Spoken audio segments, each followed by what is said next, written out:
Hello WhatsApp guys, আশা করি তোমরা সকলে ভালো আছো। আমিও ভালো আছি আল্লাহর রহমতে।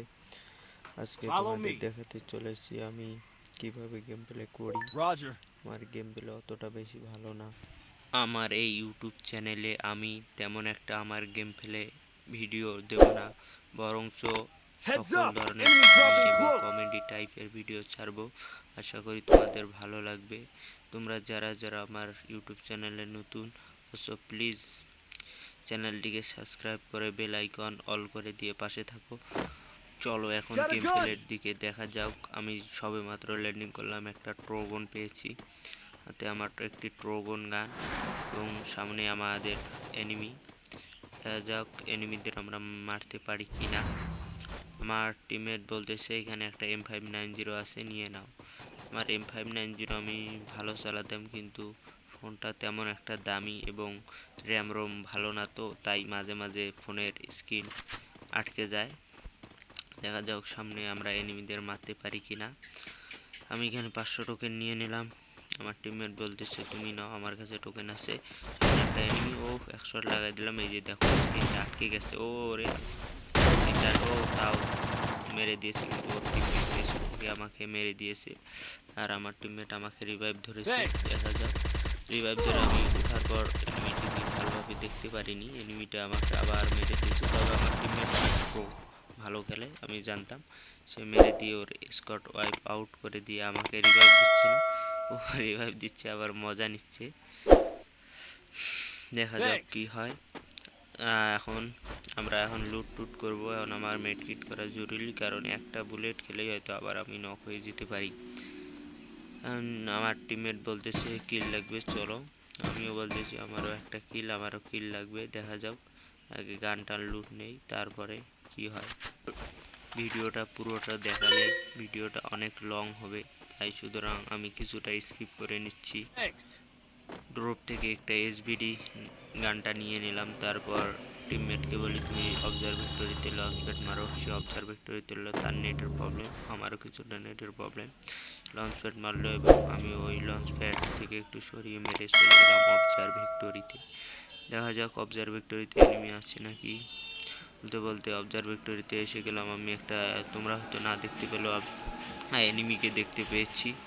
দেখা যাক তাকে মারতে পেরে, ওই যে সামনে, ও খুব সুন্দর একটি হেডশট দিয়ে তাকে ডাউন করে দিলাম। Double আমার kill. টিমমেটকে বললাম একটা হিটলিশ মেরে আসি, বলতে না বলতেই আমাদের একটা হান্ট করে দিল এবং আমাদের হিটলিশ মেরে দিল। সামনে ওই হিটলিশ ম্যানদের আমরা এখন ধাওয়া করব, দেখা যাক কি হয়। সেই উদ্দেশ্যে রওনা দিলাম হিটলিশ ম্যানটিকে ধরা। সুতরাং আমি সরাসরি চলে গেলাম লঞ্চ প্যাডে। কিছুটা সময় আমার লঞ্চ প্যাডের ইউজ বাটন আসতেছে না। লঞ্চ প্যাডের ইউজ বাটন আসার পর আমি হিটলিশের দিকে লঞ্চ প্যাডটি মারলাম। লঞ্চ প্যাড মেরে এসে আমি গ্রেভিয়ার্ডের পরবর্তী পড়লাম, কিন্তু দেখি হিটলিশ ম্যানটা আমার ম্যানটাকে হ্রাস করে দিচ্ছে। এখন আমি বরাবর চলে গেলাম ওই হিটলিশ ম্যানটিকে ধরার জন্য। দেখা যাক ওদেরকে মারতে পারি কিনা। এখানে আসার পর আবারও আমাকে লঞ্চ প্যাডের ইউজ বাটন আসতেছে না, এটা সম্ভবত গ্লিচ। দেখা যাক লঞ্চ প্যাডের ইউজ বাটন আসার পর আমিও মেরে দিলাম এনিমিদের দিকে। লঞ্চ প্যাড মারার পর 590 100 ডাউন করে দিলাম এবং কিলটা কনফার্ম করলাম। ওর আরেকটা ম্যান Triple ছিল, kill. তার গায়ে আবার হানটা গিয়ে পড়লো। দেখা যাক ওই ম্যানটাকে মেরে আমরা ওদের স্কোয়াড পারি কিনা। সামনে ওই ম্যানটি, আমার টিমমেট বলতেছে ও তো স্নাইপার চালাচ্ছে, ও দেখতে পাচ্ছে, ও 100 লাগিয়ে দিয়েছে, কিন্তু ও গিয়ে ওর টিমমেটকে রিভাইভ করে দিয়েছে। আমরা যাচ্ছি, আমি সম্ভবত দেখতে এখনো পারিনি এনিমিটা কোথায়।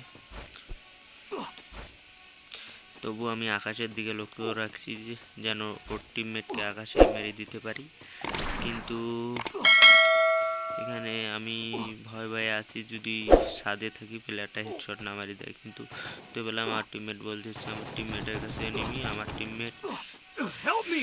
কেউ ডাউন করে দিয়ে নিচে ডাউন হয়ে গেছে। ও সবে মাত্র ওই প্লেয়ারটি আবার ল্যান্ডিং করেছে, আমি তাই গুলুর পাওয়ার নিয়ে নিলাম। বলা যায় না, P90 অনেক রেট অফ ফায়ার থাকা হেডশট বেশি কানেক্ট হয়।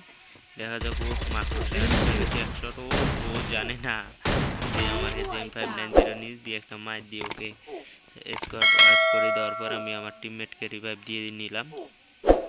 রিভাইভ দেওয়ার পর আমি বলতেছি তুমি এখানে কিছু লুট নাও, আমি চলে যাচ্ছি, জুনে বেশিক্ষণ থাকবো না, আমার কিলের দরকার। অলরেডি আমার চারটা কিল হয়েছে। লঞ্চ প্যাড মারতেছি, আরেকটু স্কিপ করে নিচ্ছি, নাহলে অনেক ভিডিওটা লং হয়ে যাচ্ছে। তারপর লঞ্চ প্যাড মেরে আমি বিমার দিকে আসলাম। এসে দেখি সামনে এনিমি ফাইট নিচ্ছে, একটা জিপলাইন দিয়ে আসতেছে, ওকে কিছুটা ড্যামেজ দিলাম, কিন্তু লাস্ট 2 শটেও ভালো ড্যামেজ নিয়েছে, কিন্তু আরেক শট হয়তো মারা যেত, চলে গেল। সামনে একটা হেডশট দেওয়ার ট্রাই, কিন্তু না গেল না, গুলো ফেলেছে। তো আমার কাছে এসবিডি আছে, সামনের ম্যানটিকে বডি ড্যামেজ দিয়ে আমি নক করে দিলাম এবং সামনেরটাকে এফজিএল মেরে নিলাম, যাতে ও কিছুটা ড্যামেজ প্রাপ্ত হয়। ওকে আমার টিমমেট মেরে দিল, স্কোয়াড ওয়াইপ হয়ে গেল। এখন দেখা যাক আমরা আরও কিল করতে পারি না, আগে আমার 5টা কিল হয়ে গেছে অলরেডি। দেখা যাক, তারপর এখান থেকে কিছুটা লুট নিয়ে আমরা পিকের দিকে রওনা দেবো, দেখা যাক কি হয়। আমার হাতে কাটানাটি ভালো লাগছে না, অতএব কাটানাটি ফেলে দিলাম এবং জিপ লাইন না ধরে টিমের বলতেছে নিচ দিয়ে আসো। তারপর চলে এলাম আমরা পিকের মধ্যে এসে দেখি ছাদে সম্ভবত ম্যান। আমি তাদেরকে ড্যামেজ না, যেহেতু ওপেন ফিল্ডে আমি ড্যামেজ, ও মাই গড, অনেক ভালো ড্যামেজ আমাকে দিয়েছে। হয়তো আর একটা বুলেট লাগলে আমি নক হয়ে যেতাম এবং তারা হয়তো ফিনিশও করে দিত। তো সামনে দেখা যাক আমি পিকের ভেতরে ঢুকতে পারি কিনা। আবারও সাইড দিয়ে ঢোকার চেষ্টা, কিন্তু তাও আমাকে দেখে নিয়েছে, সুতরাং কিছুটা ড্যামেজ দিচ্ছে, কিন্তু আমি তাদেরকে একটু মারার চেষ্টা করি, দেখতে মারতে পারি কিনা, কিন্তু তারা হয়তো কাভারে আছে, সম্ভবত এখান থেকে মারা যাবে না, এবং যেহেতু উপর থেকে গ্রাউন্ড থেকে আমাকে মারতেছে, সুতরাং আমার হেডশট খাওয়ার চান্সটা বেশি। আমার টিমমেটের শটেও ম্যান, তাকে যাচ্ছে হেল্প করার জন্য, দেখা যাক কি হয়। দেখা যাক, বলতে বলতে সে হিটলিশ ম্যানটিকে মেরে দিল এবং হেডলিশ ম্যানটিকে মারার পর আমরা দেখতেছি কোনো আশেপাশে ম্যান আছে কিনা। আশেপাশে ম্যান খোঁজার জন্য আমি এখান থেকে এটা এই পিটা পূর্ণ করে নিলাম, দেখা যাক আশেপাশে ম্যান আছে কিনা। আশেপাশে ম্যান দেখার জন্য আমরা ভেতরের দিকে এখন ঢুকবো। এটা আমার ক্যারেক্টার এসে আমার টিমমেটকে লাগালো, এই থেকে বুঝতে পারলাম আশেপাশে অনেক ম্যান রয়েছে, আশেপাশে গাড়িও রয়েছে। আমার টিমমেট ও সামনে ম্যান, ফাইট চলতেছে, দেখা যাক আমরা ফাইটের মধ্যে ঢুকবো। এখন এর মধ্যে ঢোকার পর দেখি আমি এই সামনে একটা গিয়ে দেখি ওই যে একটা ম্যান, তো ওকে আমি হেডশট দেওয়ার ট্রাই করি, কিন্তু ভাগ্যবশত হেডশট লাগে না। সামনে ম্যান, ও আমার একটু বন্ধ করতে হয়, তাও আল্লাহ, আর এক শট লাগলে হয়তো মরে যেতাম, কিন্তু ওকে ডাউন করে দিয়ে মেডকিট করতেছে। আমার যেটা মনে ছিল ওর টিমমেট আসবে, তাই আমি এফজিএল মেরে নিলাম, যে কোনোভাবেই ওকে রিভাইভ দিতে, যদিও বাড়তি বা ক্যারেক্টার দিয়ে রিভাইভ দেয় তাও আবার নক হয়ে যায়, সন্দেহ এফজিএল মেরে নিলাম এবং ফিনিশ করার পর আমার টিমমেট ওকে মেরে দিয়ে ওর স্কট ওয়াইপ করে দিল। দেখা যাক কি হয়। সামনে আমরা 4টা ম্যান বেঁচে আছে, দেখি আকাশে একটা ম্যান, আকাশে ওকে ড্যামেজ দেওয়ার চেষ্টা, কিন্তু লাগতেছে লাস্ট শটে ও ড্যামেজ নিয়ে নক হয়ে গেল, কিন্তু সম্ভবত ছাদে পাড়ায় ওর টিমমেট ওকে ছাদ থেকে রিভাইভ করে দিয়েছে। তবে প্যারানাইন চিল, আকাশের রং হয়ে গেছে নীল। আমরা তবুও তাদেরকে মেরে ম্যাচ বুইয়া করার চেষ্টা করব। ওরাও 2জন আমরাও 2জন, অর্থাৎ ডুও। এটা তো আমার একলার, আমি তো একাই ওদের 2টাকে মেরে দিতে পারি, এই চিন্তা ভাবনা নিয়ে যেতেছি।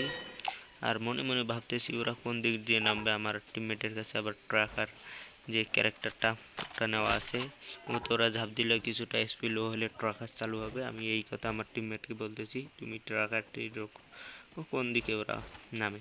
বলতে বলতে ওরা ফির দেখি লঞ্চ প্যাডের শব্দ দেখে বুঝতে পেরেছি ওরা লঞ্চ প্যাড দিয়ে চলে যাচ্ছে। সেটা ঠিক দেখতে পেলাম, লঞ্চ প্যাড দিয়ে সামনে চলে গেল।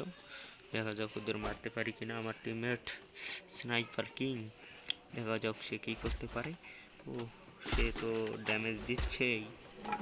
তো আমার কাছে রয়েছে এসবিডিওয়াই, সে প্যারানাইন ছিল, বডি দিয়ে মেরে দেবো কিল, এই চিন্তা ভাবনা নিয়ে সামনে গেলাম। দেখা যাক কি হয়। ও ভালো ড্যামেজ, এবং গুলোর ভেতর থেকে স্নাইপার দিয়ে নক করার পর এফজিএল মারলাম, যাতে ও রিভাইভ করতে না পারে। ওর একটা অস্কার মারার চিন্তা ভাবনা হলো না, ওকে পুরো ড্যামেজ দিয়েছি।